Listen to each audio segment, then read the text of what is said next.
भजन संहिता अध्याय 49। भजन संहिता अध्याय 49। हे देश देश के सब लोगों, यह सुनो। हे संसार के सब निवासियों, कान लगाओ। क्या ऊंच, क्या नीच, क्या धनी, क्या दरिद्री, कान लगाओ।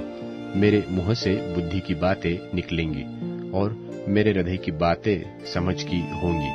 मैं नीति वचन की ओर अपना कान लगाऊंगा। मैं बिना बजाए हुए अपनी गुप्त बात प्रकाशित करूंगा। विपत्ति के दिनों में जब मैं अपने अंगड़ा मारने वालों की बुराइयों से घिरूं, तब मैं क्यों डरूं? जो अपनी संपत्ति पर भरोसा रखते और अपने धन की बहुतायत पर फूलते हैं, उनमें से कोई अपने भाई को किसी भांति छुड़ा नहीं सकता है और न परमेश्वर को उसकी संति प्रायश्चित में कुछ दे सकता है, क्योंकि उनके प्राण की छुड़ौती भारी है, वह अंत तक कभी न चुका सकेंगे।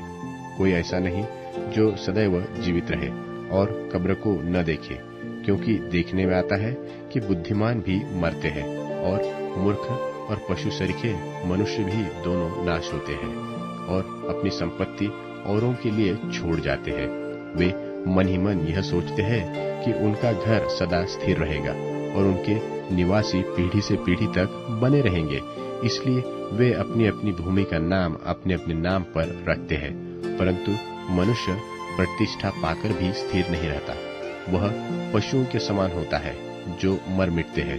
उनकी यह चाल उसकी मूर्खता है, तो भी उनके बाद लोग उनकी बातों से प्रसन्न होते हैं। वे अधोलोक की बानों भेड़ बकरियां ठहराए गए हैं। मृत्यु उनका गडेरिया ठहरी और बिहान को सीधे लोग उन पर प्रभुता करेंगे और उनका सुंदर रूप अधोलोक का कौर हो जाएगा और उनका कोई आधार न रहेगा। परंतु परमेश्वर मेरे प्राणों को अधोलोक के वश से छुड़ाएगा, क्योंकि वही मुझे ग्रहण कर अपनाएगा। जब कोई धनी हो जाए और उसके घर का विभव बढ़ जाए, तब तू भय न खाना, क्योंकि वह मरकर कुछ भी साथ न ले जाएगा, न उसका विभव उसके साथ कब्र में जाएगा, चाहे वह जीते जी अपने आप को धन्य कहता रहे। जब तू अपनी भलाई करता है, तब वे लोग तेरी प्रशंसा करते हैं, तो भी वह अपने पुरखों के समाज में मिलाया जाएगा, जो कभी उजियाला न देखेंगे।